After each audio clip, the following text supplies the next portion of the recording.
Hey, MBA hopefuls, we are on the air with MBA Waves, your weekly vidcast talking all things business and education, streaming live every Tuesday on LinkedIn, Facebook, and YouTube.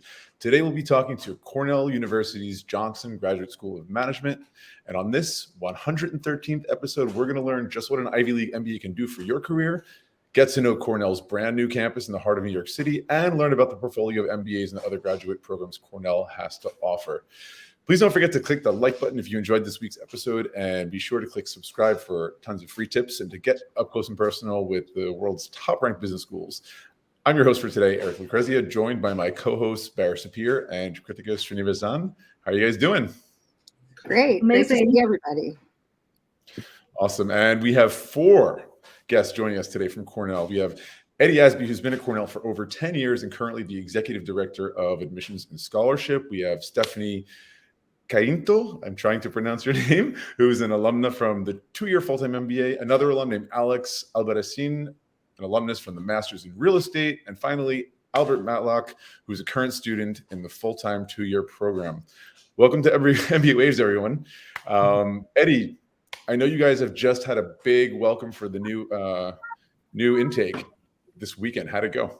Yeah, absolutely. First of all, Eric, thanks so much for your time. And I'm really excited to be here on MBA Waves. Yes, this has been a unbelievable couple of days. We've just enrolled our MBA class of 2025, which has been an unbelievable experience the last couple of days with students coming from so many different countries. Of course, extremely grateful for this opportunity to be a part of a program like Johnson here at Cornell University. But also it's been really rewarding from the admission side to really be able to kind of see the work that we've done throughout this past year to bring in such a diverse and exciting class. So thanks so much for asking about that. But happy to share more if you have any questions about the incoming class. Yeah, absolutely. I mean, I used to work on your side of things, on the university side. I know that week is super intense, but also full of excitement and joy. And you get to see all the people you've been working with to get admitted finally on campus and integrated onto, part of the student body and the community. Alex and Stephanie, you guys have just graduated, I believe, this year. First of all, congratulations. How were the festivities? Stephanie probably parties more than I do, so I'll let her start. You can start, Steph. It's been great. It's kind of crazy that the 2 years has flown by. It's been incredible, and I just saw the post about the class of 25 starting, and I'm very jealous that they have the 2 years ahead of them.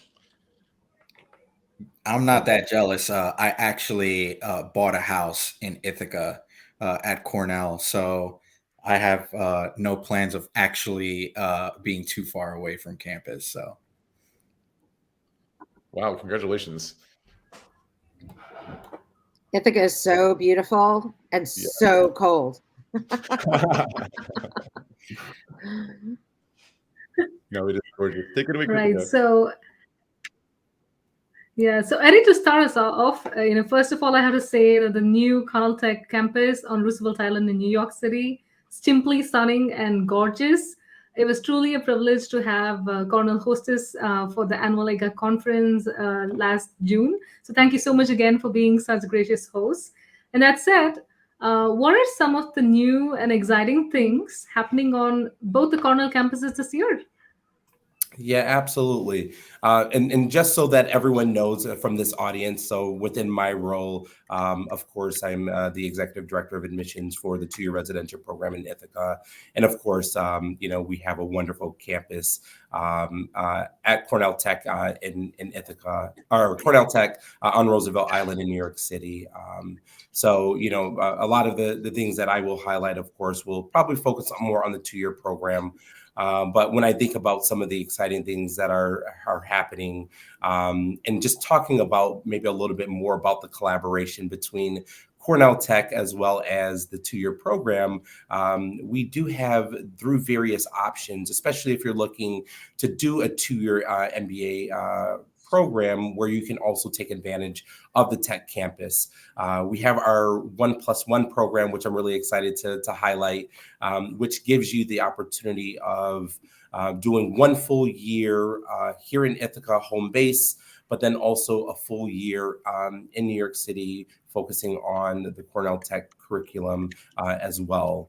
One of the things I think you need to kind of keep in mind, and of course, I'm happy to talk about the difference between both programs, but with Cornell Tech in particular, they are looking for students with a tech background or has that digital-based experience along with full-time experience, and who are looking to really bridge the gap between the digital economy as well as business as well.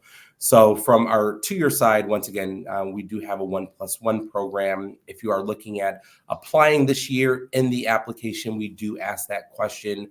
Are you looking at a 1+1 program? And once again, your goals should really focus on how bridging the gap between business and the digital economy. Another option that we offer are 2 intensives.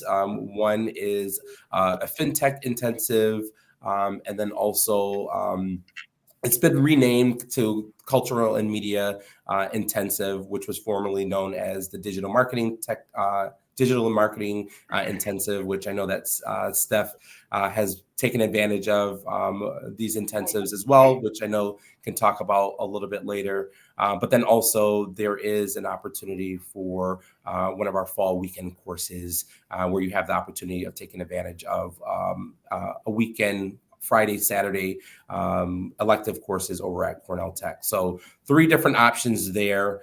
Other things that I'm excited about, we do have a new immersion. So as we talk about our program and we talk about some of the highlights of our program, we talk about our immersion learning program, and we just launched our management consulting immersion that gives you the opportunity of really immersing yourself into the consulting space, but also really designed to prepare you for that summer internship, which I do believe that immersion is something that's great for those who are career switchers. So I'll stop there as far as some of the updates, but just know that Johnson and Cornell offers so much, and there's a lot of great flexibility in our program, even outside of the MBA side of things.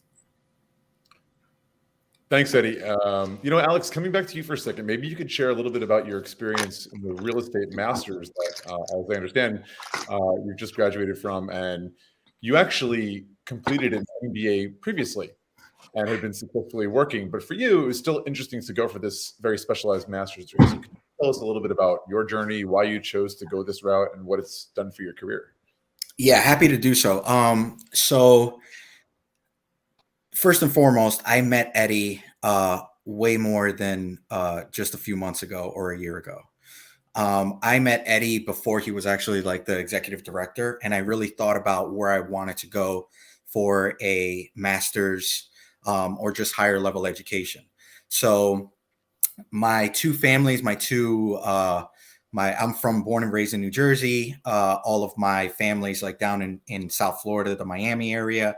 And that's sort of like where I plan on being sort of for the rest of my life, right? Outside of my house here in the Finger Lakes in Ithaca. And that's just to keep relations with the Cornell University. But having said that, I went to go get an MBA in Miami specifically because it was more of the network that I was looking for that goes between New York and Miami. So there's a big overlap, as you probably know, between the people that live in New York or born in New York and live in Miami. But Cornell was sort of like that. Okay, I want a Ivy League. I want a global network. I want a strong network. And that's sort of, not to downplay anything else, but Cornell is that, top of the line education where you're working on your IQ, your EQ, your leadership. It's world renowned. And when I went to understand what it is that Cornell sort of top down their motto, their ethos of any person, any study, I really dug into that. And I went to a lot of schools. I went to over maybe 4 or 5 years that I was like actually going around campus to campus, call it Harvard, call it Stanford, call it Columbia, call it Dartmouth, et cetera, et cetera, et cetera. I did that for years because I wanted to get it right, and I did. And Cornell allowed me to really dig into what I like to say. I showed Cornell love, and Cornell showed me love back. And I did that at every single school. I showed a ton of love by reaching out, by trying to get involved with people.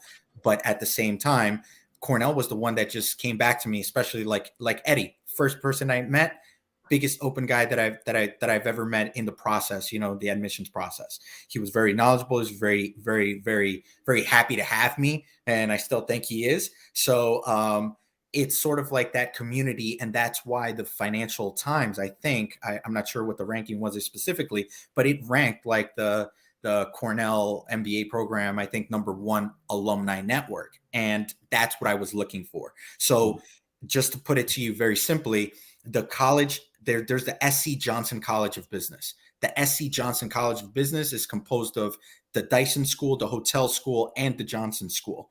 And by being part of like specifically what I like, coming from a real estate family, and I have a real estate portfolio that I want to expand and do specifically, well, Cornell not only allowed me to kind of go into and dig into real estate, which Albert is also just doing it the reverse. He's on the MBA side and doing a lot of the Masters of Real Estate classes. I was on the Master of Real Estate classes and going but taking advantage of all of the different schools of Johnson, of Dyson, of the Hotel School, because it cuts across interdisciplinary and everything is open to you.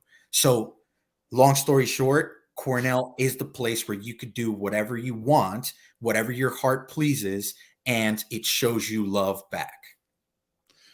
Thanks for that answer, Alex. I have to say, on the surface, it sounds kind of confusing at first, but actually it sounds like a really powerful model where, like, as you say, it cuts across the 3 schools, and it's kind of like the triangulation of all those things to draw upon, as well as those various groups of alumni that you can leverage for your career. That's amazing.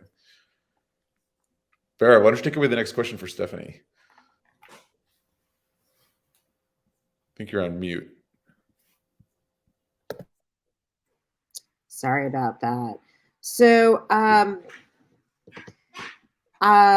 wanted to just hear a little bit from you, Stephanie, about your experience in the program choice that you went through, if you can go through that. Absolutely. And I had to double check that I was unmuted as well. So I took a little bit of a different route from Albert and Alex. My specialty while I was going through the MBA was on sustainability specifically. And so beyond kind of wanting to get a really top tier program, to Alex's point, that is recognized across the globe, I also really wanted to look to make an impact with my MBA. And so I took advantage of some of the programs that Eddie had mentioned earlier, such as the intensive, as well as an immersion focused on sustainability. And I had an incredible experience being able to tap into those resources. And to Alex's point, I actually was able to tap into even greater than SC Johnson. I tapped into a lot of the other schools. So I met a lot of people that were in the Masters of Public Policy, Masters of City and Regional Planning, that were also focused on sustainability. That enabled me to actually broaden my network even further. So really great opportunity there. And I really enjoyed my experience from that perspective, where I was able to customize what I was looking for based on everything that Johnson and the greater Cornell community has to offer. Well, yeah, if you're excited about this new class coming in and so excited for them and slightly jealous, it definitely speaks volumes of your experience for sure. Absolutely. So why don't we ask the same question to Albert? I mean, you're in the same program that Stephanie's just graduated from. You are graduating next year. Yes. So this time next year, you'll be right in Stephanie's position. Same question. What was your journey about? What made you choose Cornell, and how's it going so far? So I think my journey was very focused around people. A lot of people that were in my immediate group of friends were very forward thinking about entrepreneurship, about business school, and being around the right people tends to inspire you, tends to connect you. You start to connect the dots. And One of my mentors actually went to Johnson ahead of me, and he talked so highly about the experience there. And it really made me want to look a little bit deeper into the culture, into Cornell as a whole. And as I started to unpeel the conversations with people, I had as many conversations similar to what Alex mentioned, have as many conversations as possible with the students, with the alumni, to kind of get a feel for the DNA of the school, the culture, the people. And that's what inspired me. I knew that if you could come to a school or a university with this caliber of education, experienced professors, teachers, the whole institute provides access to opportunity. And I felt like long as I could get my foot in the door and I could see what was available to me, I would be able to leverage that and would be able to add value to the university as well. So I know one of the things that I told Eddie when I came in is like, the school is known for banking. The school is known for consulting. Is there flexibility? Is there opportunity for individuals that might take a different path? And my path was entrepreneurship and real estate. So before coming to business school, I was working in the affordable housing space as an underwriter for the New York State Housing Finance Agency. So I got to see a lot on that end, but it allowed me to see that, one, I was managing a lot of projects, and I realized that business school allows you to manage businesses, people. And half the battle when it comes to business is understanding, whether it be negotiating, whether it be determining contracts, is understanding people. So I feel like there was another level of just understanding that I desire, and business school provided that platform for me to do so. So that was kind of like the motivation behind business school. And since I've gotten here, when I tell you, I've been able to see so much and be able to understand how the inner workings of all businesses work from a strategy standpoint, whether it be just from a financial, just looking at the books and making sure you understand the M&A, the M&A and all the transactions that are taking place. Those are the things that I never would have expected to learn prior to business school, but I'm glad that I've been able to kind of garner that. So hopefully that answers a little bit of your question, but I definitely look forward to speaking more about my experience.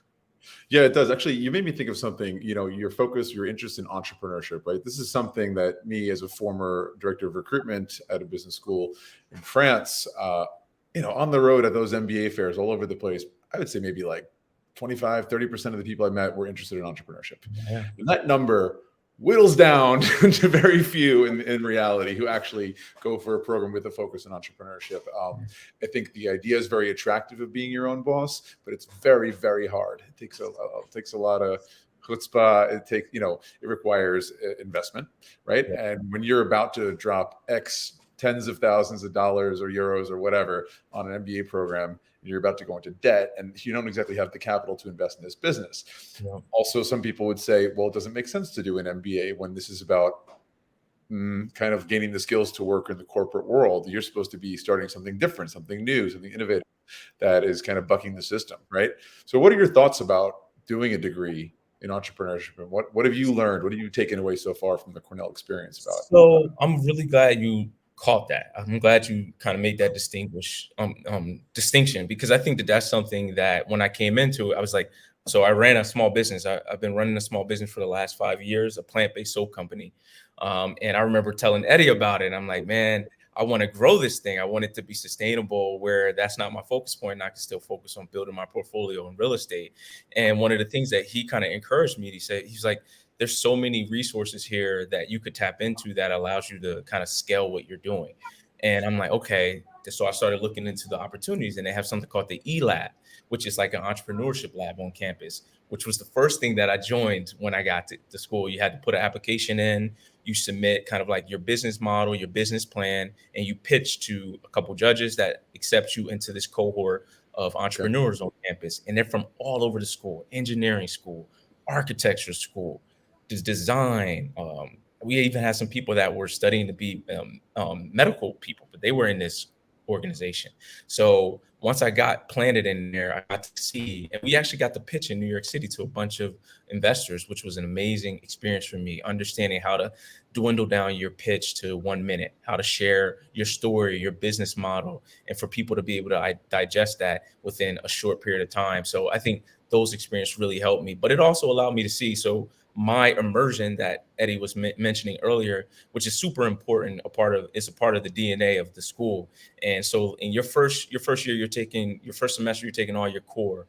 You think of finance, think of all strategy, accounting, all the basics, right? But that second semester, they really start to hone in on what you want to do, right? So if you want to do investment banking, if you want to do management consulting, there's immersions that really give you the ins and outs of what the inner workings of what that looks like. And for me, I knew that I didn't want to do those two things, but I still wanted to maximize my opportunity. So they have a customized immersion, and this customized immersion allows you to be creative, customized, like you kind of dabble in any space. And that allowed me to connect with Alex in the real estate school. So I was like, all right, I want to do real estate. I want to be a developer. My plan to get there is to master my finance and then master real estate component. So I tapped in with the Baker School, which is a well-renowned school when it comes to real estate.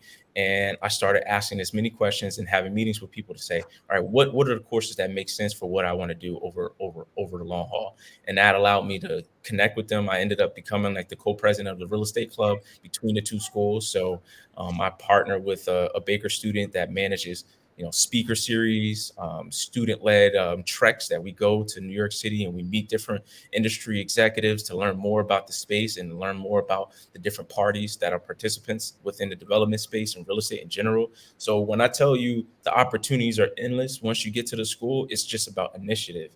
And that's one of the things that when I met with Eddie, that's what I took out of it. So he wasn't necessarily saying, hey, if you get here, you're going to have an advisor that shows you how to get to a real estate developer, but it does provide the platform for you to figure it out. And most of the people that come to business school tend to be very intellectually inquisitive. Like they ask a lot of questions, they get to the bottom line, and they find a strategy to achieve what they want. So that has been my approach.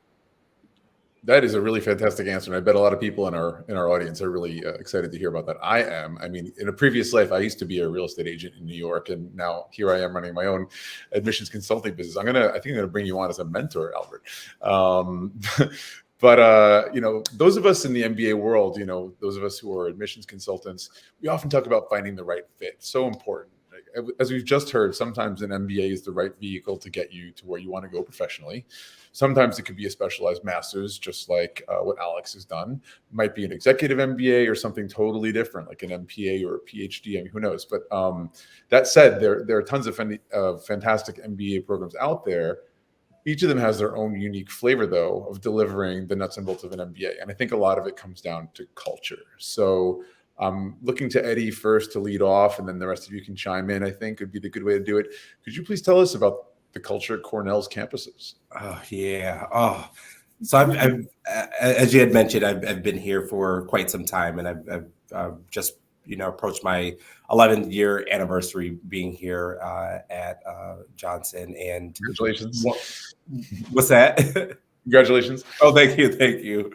But I will say that honestly, this is such a dynamic community. And the way I look at it is, and candidates ask me all the time, like, what type of student is successful here? Of course, yes, we want someone who's going to do well academically, and someone who's going to be a nice person, things like that. But the word that comes to mind all the time is someone who's selfless. When I think about the MBA and the students here at Johnson, of course, they know that to be successful, they can't do it without each other.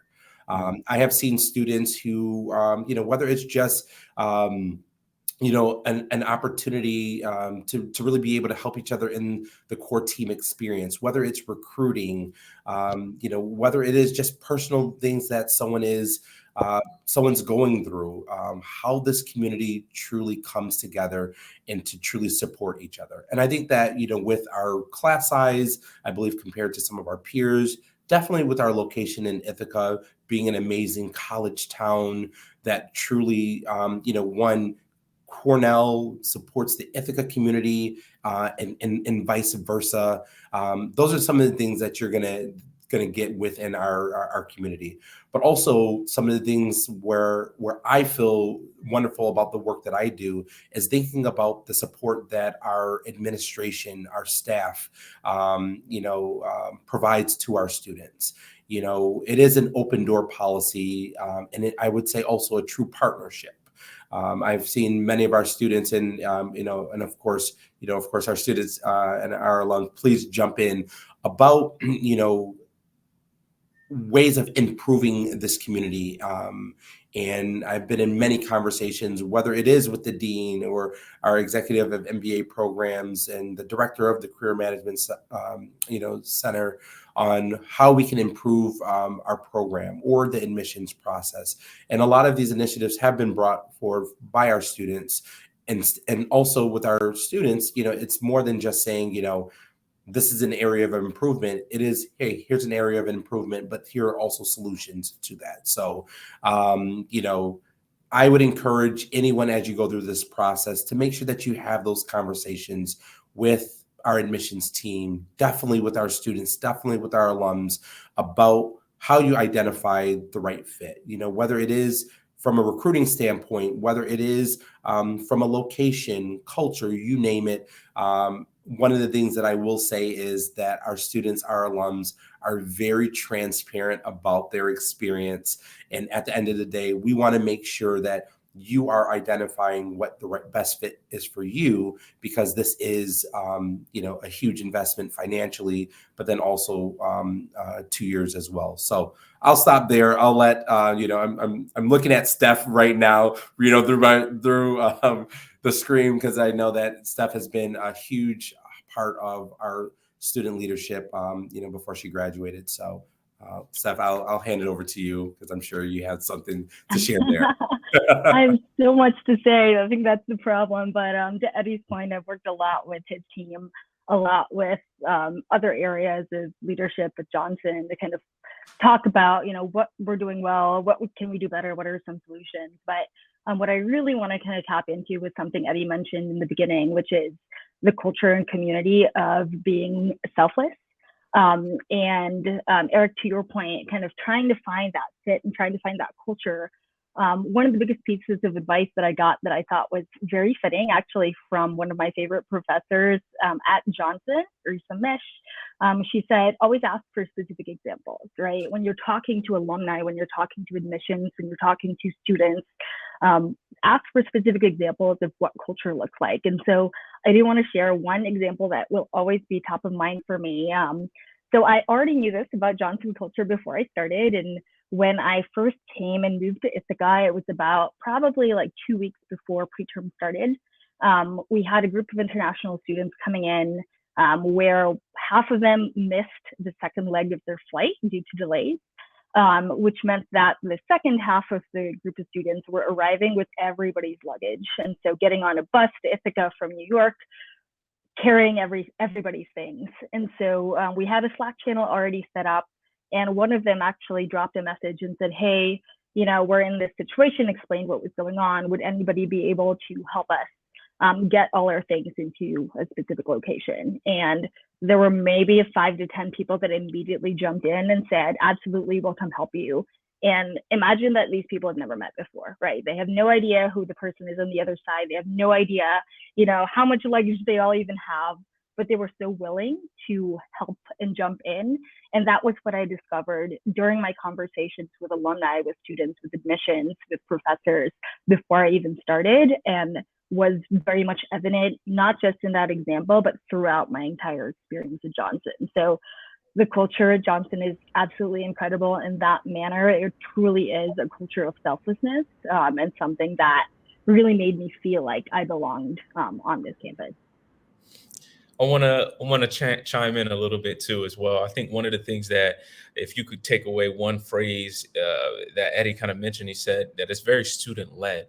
And I want that to be kind of like highlighted through this. So when you think of when you're coming in and you're connecting with the first years, the second years, those are the individuals that'll be the leaders of the clubs that you'll participate in. They'll probably lead the treks that you'll do when you travel internationally. So from a cultural standpoint, it's it's a lot of initiative on the students to kind of run with, whether you have an idea, you want to do a fundraiser, you want to raise capital for organization that you're interested in, you kind of have to do the necessary homework. But it's a really great thing in terms of building leadership, which is another part of the experience as an MBA as well. And one of the things that I kind of stressed was, a selling point for me is to be able to look at opportunities and see how you can solve the problem and provide the leadership during that time period. So I definitely think student-led is another part of the culture that, is extremely important.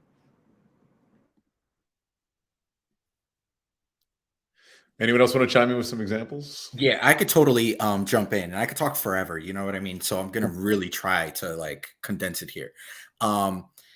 So if I had to say something about the culture, it's like, again, remember I started off with kind of like showing love and getting love back from Cornell. And part of that is like you being intentional. A lot of people are going to say getting an MBA, go into your MBA program, be intentional about it. The thing is, at Cornell, don't be afraid to kind of like fail or just talk about things that you might find interesting or exciting or what matters to you. What matters to me? Education. What matters to me? Diversity. What matters to me? Helping people, being, sort of like a mentee or et cetera, right? So I remember I went to Eddie's office, I think, and it is an open door policy. Eddie can tell you, I pop my head in there just for no reason. And I'm just like, man, great to see you. You make me happy. See you later. And one of those, I told him, I was like, I'm Latino. I'm first generation college student, first generation American. And part of like what's interesting to me, like what excites me is trying to help people behind me, like the next generation, et cetera. And one of the major diversity programs at Cornell, like a recruiting event and around MBA admissions, is the Johnson Means Business, JMB. So I went to JMB myself, like for like the weekend one time. And now I was able to kind of just tell Eddie, hey, Eddie, I really want to be a part of this. Like, I want to make the same experience that I was given, that same love that I felt, that I learned about the academics here, that I learned about my other peers or my other professors that I'm going to be able to meet. I want to help create that experience too. So what happened? And he's like, okay, let me see. And a few, moments later, I was on the JMB committee. And it's sort of like things like that you're able to kind of, to Albert's point, it's like student led. But it's also like you have to just go out there and don't be afraid to just tell people what it is that you love, and it might be cheesy, but just talk about things that you're passionate about, that you love, and the school will have clubs for you. It will have classes for you. It will have peers for you. And long story short, I love singing. Guess what? I ended up like working for the summer at a hedge fund, and at night I'm practicing my singing so I could audition for the Cornell chorus, basically. So then my last year, I ended up being a tenor with this like world famous, 150-year-old tradition of like the Cornell chorus. So it's everything and anything in between, honestly.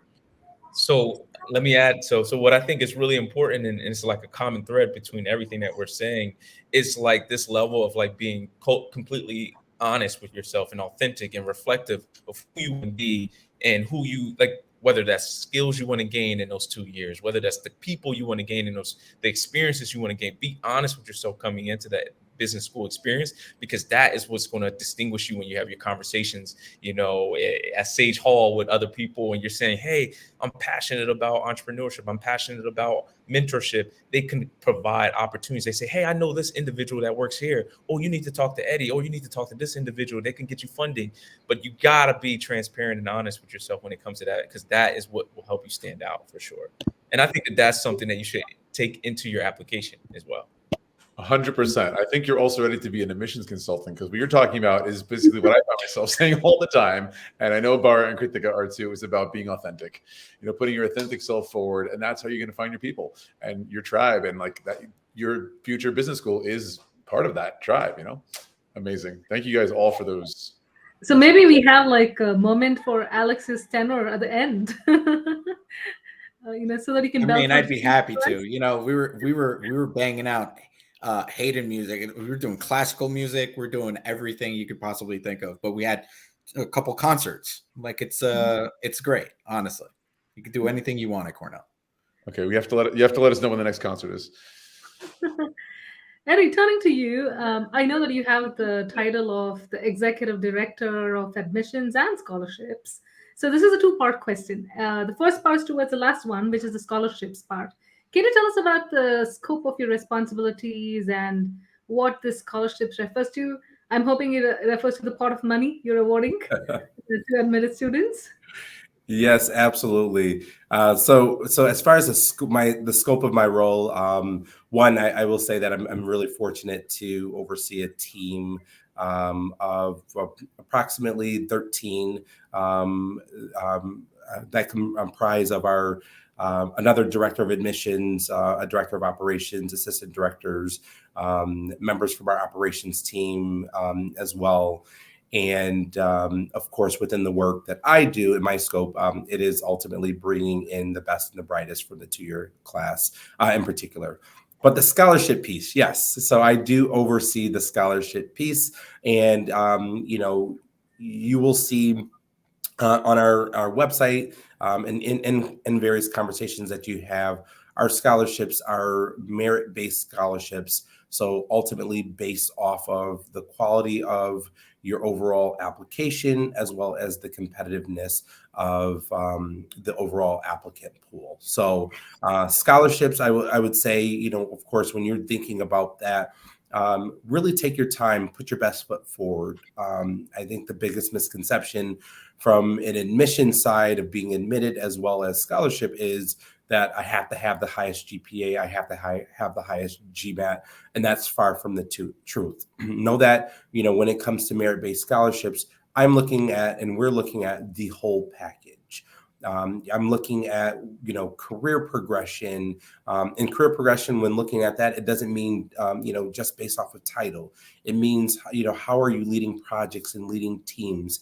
And can you really show those accomplishments, achievements on your resume or in the interview? Academics, yes, we do look at academics and to see if you challenge yourself. Consistency of your grades, the competitiveness of your institution, ways that you're making an impact in your community, the overall interview process, what letters your recommenders are saying. And once again, really comparing that to, once again, the quality of the overall pool. Our scholarships range. Our scholarships may range from, let's say, $10,000 per year all the way up to full tuition. And we have various scholarships. There's the Forte Fellowship. There is, for those who may qualify for a consortium, there's a consortium fellowship.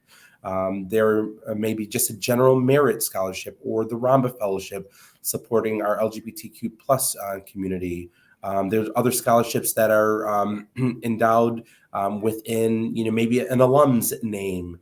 And then, of course, yes, there is also the Park Fellowship, which is a 2-year full tuition fellowship with a leadership component to it. So, as you are going through the admissions process, as far as the scholarship piece, know that that is a part of our review process. So there is a question in there if you are interested in being considered for a scholarship or not. I'm sure many people in the majority of our applicant pool will check that off, but know that in the admissions process, you are being considered for one of the various scholarship awards. That's pretty helpful. Good to know. Coming to the other part, and this, probably you can start first, and then of course to Alex and Stephanie. Many in our audience are definitely considering Cornell as one of the programs. And when we come to the admissions, we know the essays, impact essay, and there's a small goals essay, which is very particular. What are your suggestions so that people can put their application forward? Yeah, absolutely. Oh, wow. So, of course, I know that the application process is very time intensive, just once again, thinking about these next steps.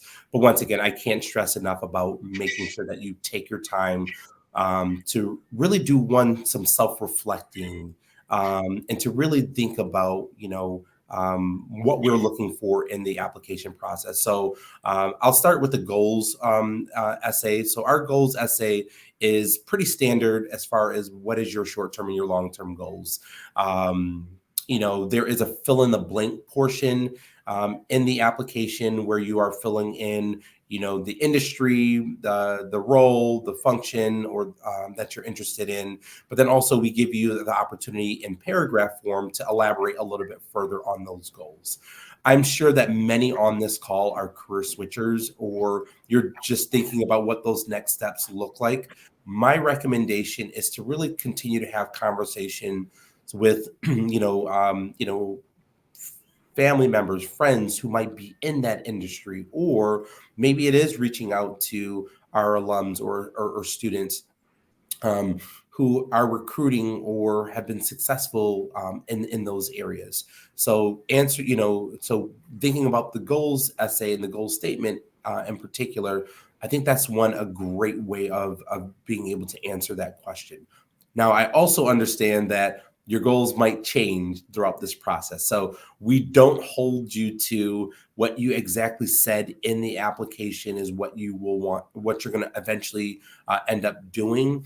But once again, I think doing some self-reflecting as far as what your goals are, and hopefully that's what you want to do, so that as we're evaluating you in the application process, we're able to really have a good sense of what your path is, but also how Johnson will be able to help you in those next steps.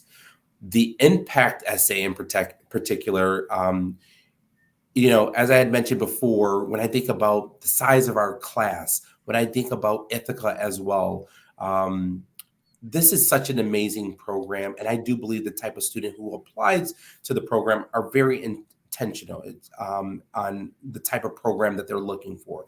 It's completely different than a larger metropolitan city, but then also some of the programs that have a larger class size. So, think about what makes sense to you, what you're looking for. Once again, going back to the question about fit, but we want to know how you see yourself making an impact within our community.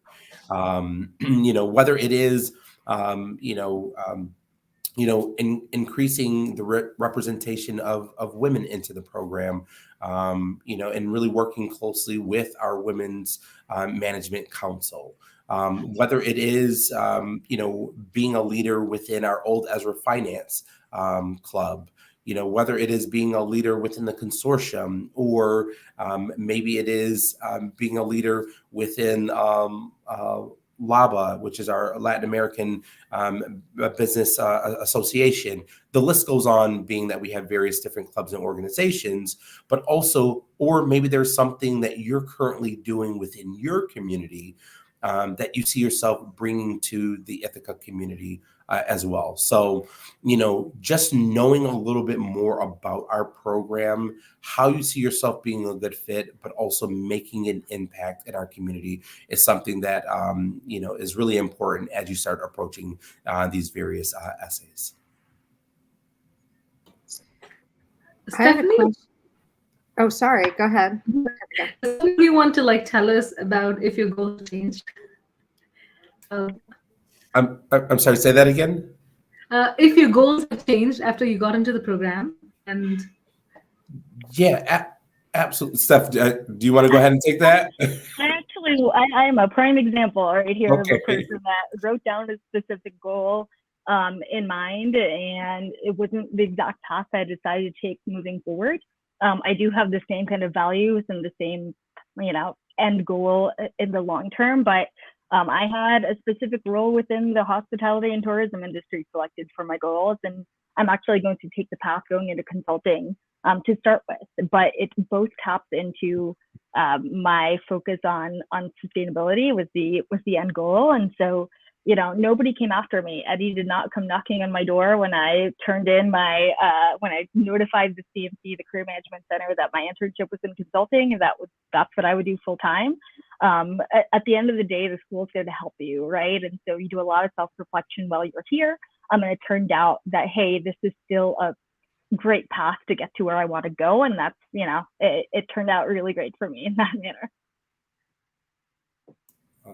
And thanks so much for that, Steph. Keep in mind too, once again, for any career switchers out there, or once again, if your path changes between the time you submit the application to when you're in your first year, or there are times where someone goes into their second year and they want to re-recruit.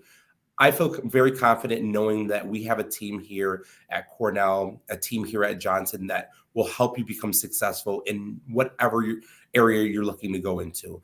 You have to also keep in mind that our alums are always looking for ways of giving back.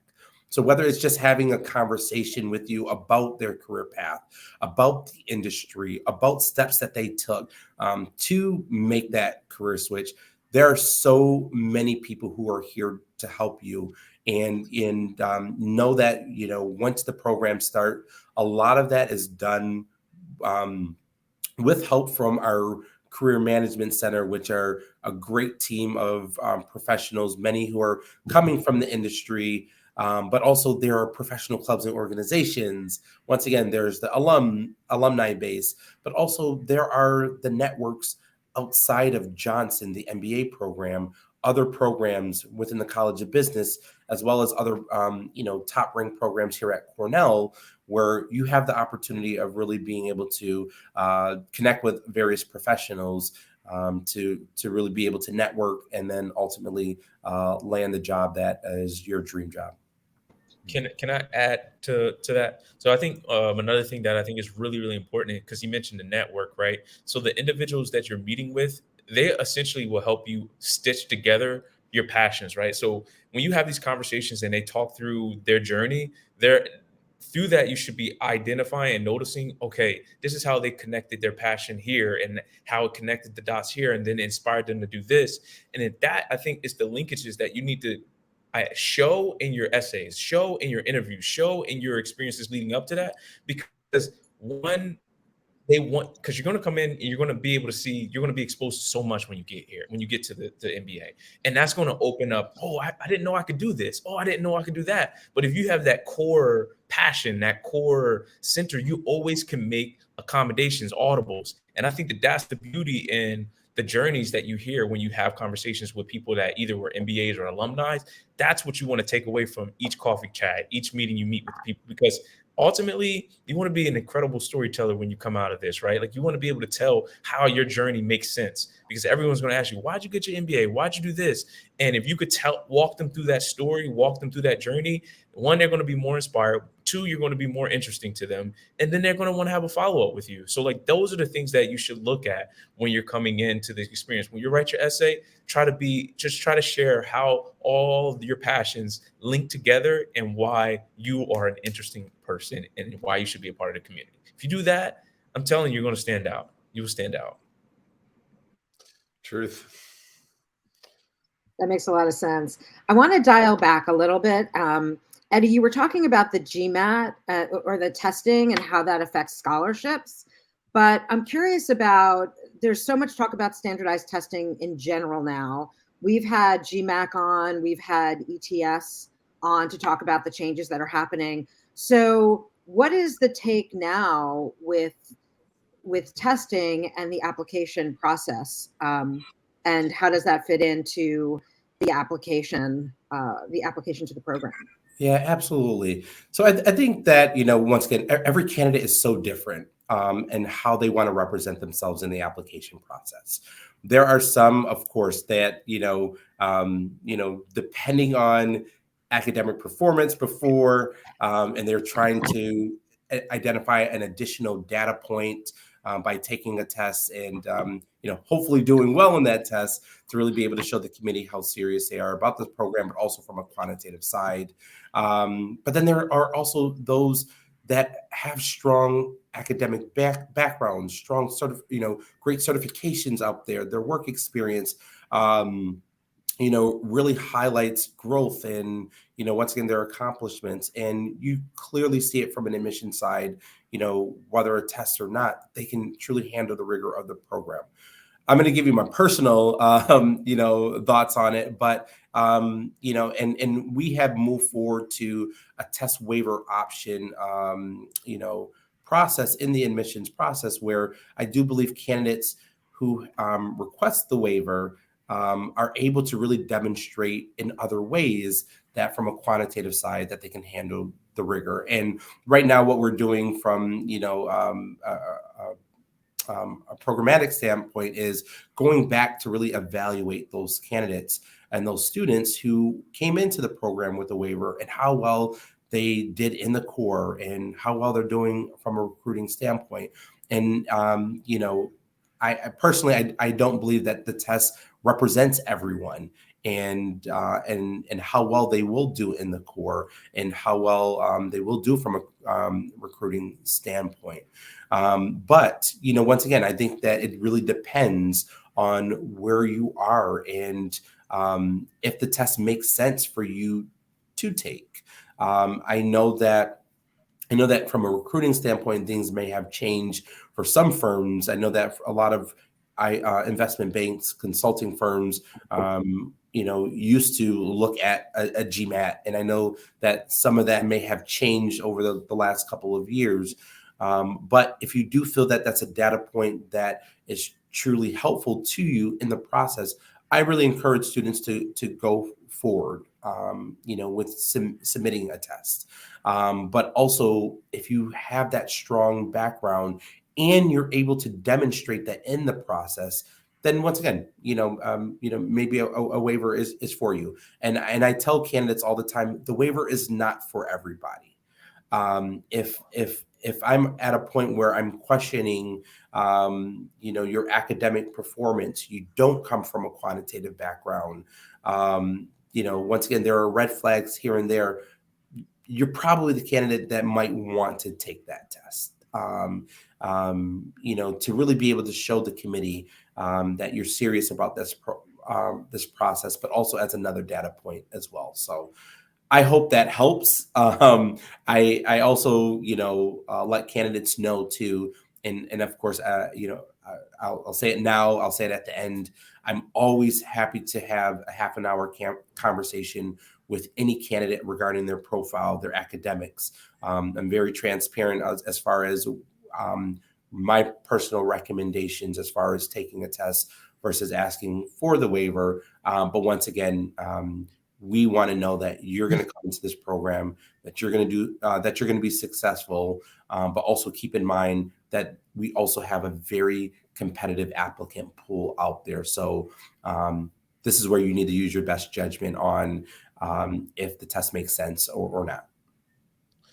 First of all, Eddie, I got to say, I don't know you that well. I've known you for a few months now, but you have got to be one of the most dedicated people in your field, and I really appreciate that. I'm sure everyone in this room today and future students. So that's great to know.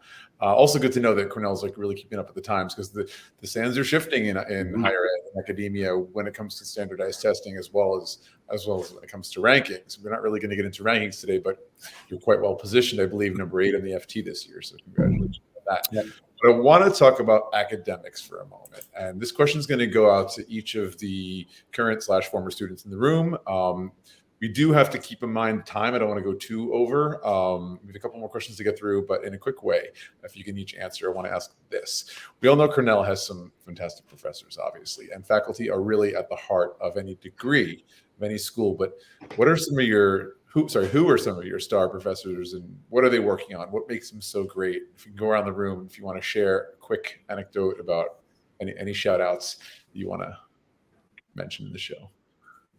Yeah, I mentioned one earlier today, but Marisa Mish is absolutely one of my absolute favorite professors. She teaches one of our core classes in critical and strategic thinking. But what really stands out to me about her is not just who she is in the classroom, but how she's a mentor outside of the classroom. I've called her up multiple times over the last summer during my internship, leading up to me starting, my full-time job in a month. And it's, to Eddie's point, it truly is kind of an open door policy. And so she really, truly demonstrates how professors are not just a resource in the classroom, but outside of it as well. Love that. Awesome. Alex, perhaps? Sure. I have a ton, but man, I started off with so to give you a little background. Basically, my background was for almost 8 to 10 years, I was an investment banker and I was a trader on Wall Street. And I wanted to come back and specifically go and take my family learnings from real estate, my family business from real estate, combine that with my Wall Street experience, and come out as basically a private equity kind of real estate guy. And in order to do that, one of my first professors was Pamela Malton, and she does fixed income. I thought, as a person that worked on Wall Street, that I knew fixed income, and she just broke it down in such a way, and she was very graceful of how she did it. I think she used to work at the Federal Reserve Bank of New York, where she was like one of the major economists in government, and it just really kind of just like leveled me down to to kind of like just being a little bit more humble about, wow, I really don't know, all these years, I don't know everything that I thought I knew, right? So you're always constantly learning at Cornell, and you can do that with all of the rock star professors, including the last one that I took was Professor Jarrow, and Professor Jarrow is another like very world-renowned professor that basically worked in the Black-Scholes models days with the original Black-Scholes people. So incredible all-star all around. So I'm gonna say three. One, piggybacking off of Risa, that's one of my favorite. I mean, unbelievable professor that really gets you thinking about business from a completely different lens. It allows you to be creative, allows you to be thoughtful in her class, and really challenges you to look at things besides the surface, right? To look like maybe two layers behind a person, a situation, and a scenario. So I think that was definitely one of my favorite. And then William Smith is great as well because he taught machine learning and data and statistics, and that was a space that it was kind of felt new to me, learning about how I guess data is being utilized in this day and age, and it's becoming so important right now. With machine learning, with AI, to be able to have conversations on a week-to-week basis related to that really challenged me to kind of see the world from a different lens and to see what we were doing and how we could utilize regression models and different models to be able to make determination and decisions for business. So I think that was valuable for me. And then I'm gonna mention one guy who's actually outside of our school, but because we were talking about the linkages between the different schools, Cody Burke is a professor in the Baker School, which is the real estate school, and he actually gave me really great insight when it came to private equity real estate, which I was unaware of, which helped me realize that there's different avenues within the real estate space aside from just being a developer, besides from maybe being like a commercial real estate person, but being able to see that you could actually use it from a finance standpoint, from an investment standpoint, from a capital raising standpoint, which is incredible. So those would be my three professors that stood out to me so far. And it's fun. I'm glad Alex mentioned that because I'm actually taking fixed income next semester, and I'm really looking forward to that. Yeah, I'm really looking forward to that. You're gonna love it. Two more, please. If you go to Cornell, you have to take General Casey's leadership course. General Casey was like a 2 or 3 star Army general, and he basically sits there and he tells you how to be a boss. And besides that, then I mean, there's plenty of other ones, but General Casey's definitely one of them. And Alan Filipowicz is basically the guy that he teaches a couple classes, but it's all around basically negotiations. And you learn to negotiate because you're going to be doing that for the rest of your life in any C-suite, entrepreneur, whatever it is.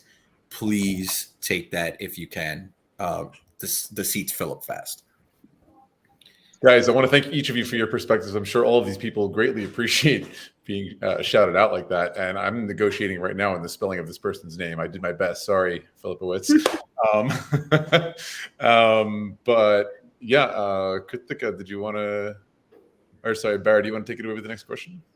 Well, I'm curious about careers, right? Everyone basically takes the risk to quit their job and spend a small fortune doing an MBA.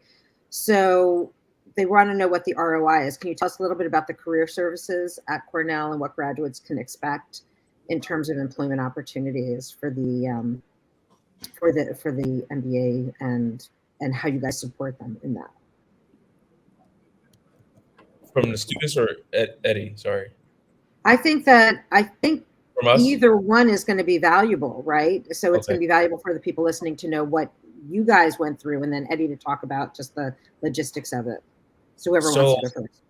So I think it's really important to know, like, once you hit campus, you're already starting the recruiting process. So in terms of being proactive, the university in itself is setting up with, companies are coming to the campus and actually having sessions and meeting the students. The students are getting to meet the recruiters really early in the process. And then you also have these events that take place throughout the year that allow you to do recruiting as well, where you go and you travel and you meet these businesses, whether it be at like trade shows or different events throughout the year. So I think that that's really important. And then career services is integrated in your first semester. They're a part of like the kind of like the preparing for our leadership course. You're like tapped in with the career service as well. And they're providing access to resources on a week-to-week basis. So like every Wednesday for like the first semester, you would have sessions related to recruiting and how to prep and prepare for your interviews, how to set up coffee chats, how to get those things kind of situated. I think that kind of like transparency and that open door policy, you can always walk into our second floor in Sage Hall and be able to speak to someone from career services to tell them about what you're trying to do. So I think if you're willing, like I mentioned, it's always going to be on you. You have to take initiative, but if you're willing to do that, the opportunities are endless and they have the support necessary. Anyone else want to say about the ROI or what experience you've had?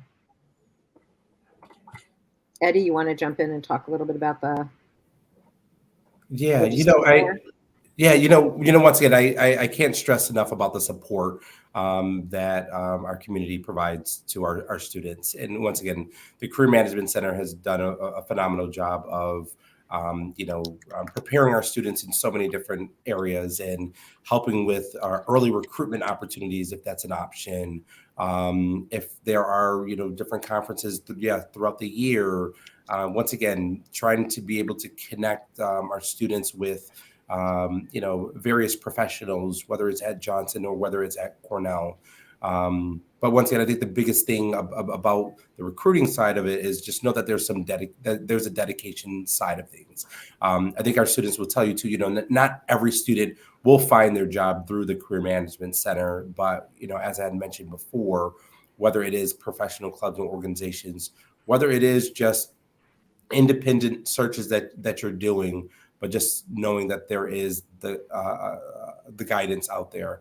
When I think about the ROI, in particular, I ask our students and I ask our alums all the time, and I look back at, the transitions that some of our alums have made and how the MBA has really been able to add value, not only from a compensation side of things where I think our students are doing very well, but from a networking side of things, I've seen alums come back and want to make a career switch even after the MBA and know that there is an advisor who actually helps our alums within the Career Management Center to come back and look at new opportunities or providing that support in those networks as well.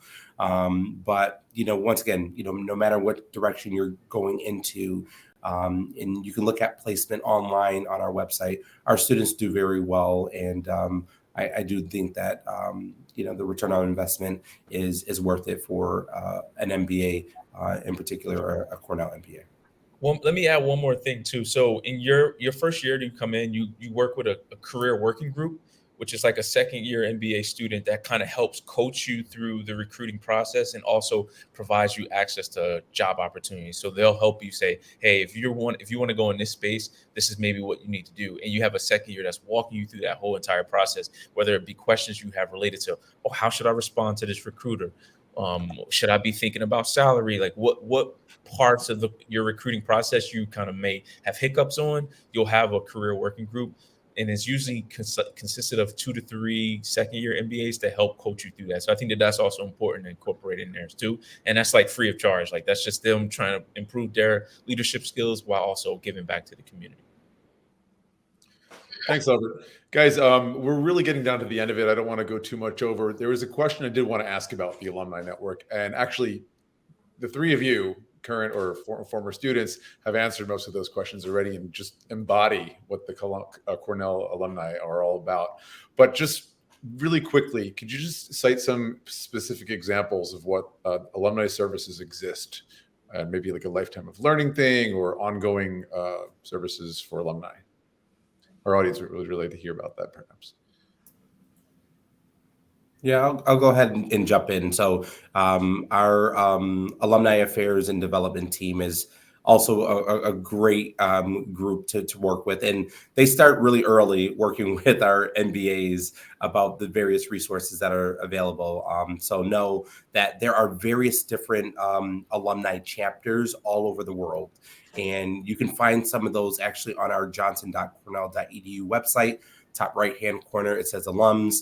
And you can see who some of the presidents are, locations, et cetera.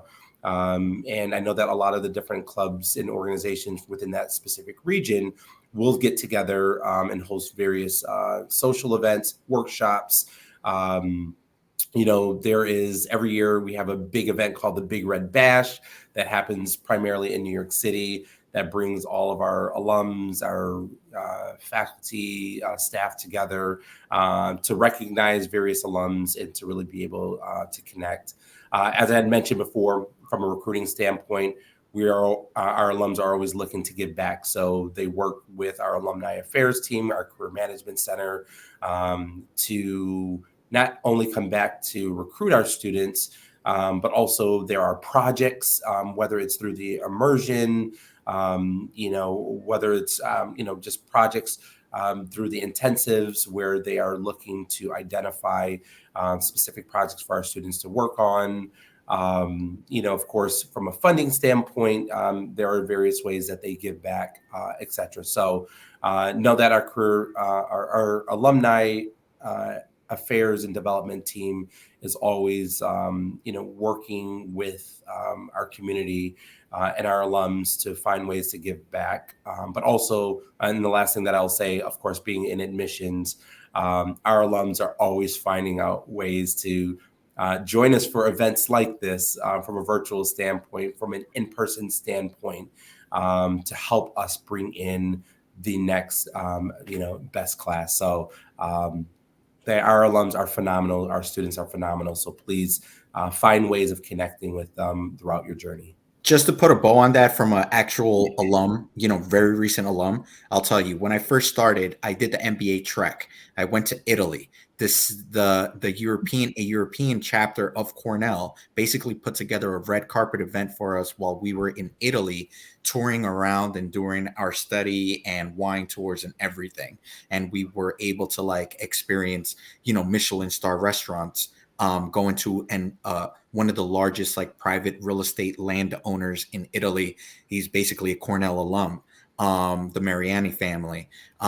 And then they basically took us to I think it was the Ritz-Carlton for an overlap where we were showcased as MBA students. So this is all done through the Cornell alumni. And then just recently, this past 4 or 5 days ago, I happened to show up to Martha's Vineyard for a annual Cornell event. At that event, it was last minute. I had no idea. It was my first time in Martha's Vineyard. Everything was thousands of dollars. So I was going to go stay at a hostel. I happened to talk to the person that was hosting the event, who happened to be a Cornell trustee. And that person let me stay in their home on Martha's Vineyard for the past week.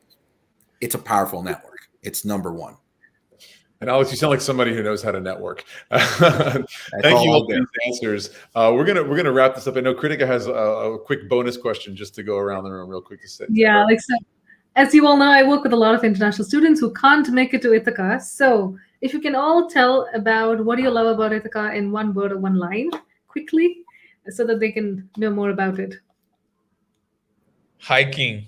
It's a lot of places where you can do some hiking, outdoor things, kayaking. True. That's one of my favorite things to do. So that was exciting. So that would be the one thing. Yeah, I was an inner city kid all of my life. I was always in the city. So going out there, I fell in love with it. Finger Lakes regions, wineries all over the place. And if you really want to find out where the good things are at, just follow our mascot, the Big Red Bear. His name is Touchdown. He's always at every ribbon cutting event or every sports event. You're going to love it. And then when I think of just Ithaca, I think about also just not only being in wine country, but the waterfalls, beautiful waterfalls, gorgeous on the campus, surrounding areas. We're right on the lake. So I can keep going, but I know we're out of time. So the Finger Lakes region is truly beautiful. Guys, I want to thank you all so much. Eddie, Albert, Alex, Stephanie, who's left already. Did I forget anybody? No. Of course, Bara, Krithika, for co-hosting the show with me. This has been fantastic with Cornell. Obviously, you've all noticed the website on the bottom there. If you have any more questions, that's your first place to go to find out, the next information session, open house events, and so forth. Eddie has clearly got an open door and makes time for anyone who's got some good questions to ask. And once again, if you like this episode, don't forget to give us a thumbs up. And don't forget to subscribe to MBA Waves on our YouTube channel to stay in touch with all the top business schools around the world. Get lots of great free advice. And for our upcoming schedule, check us out at mbawaves.com. Thanks very much and have a good day. Bye-bye.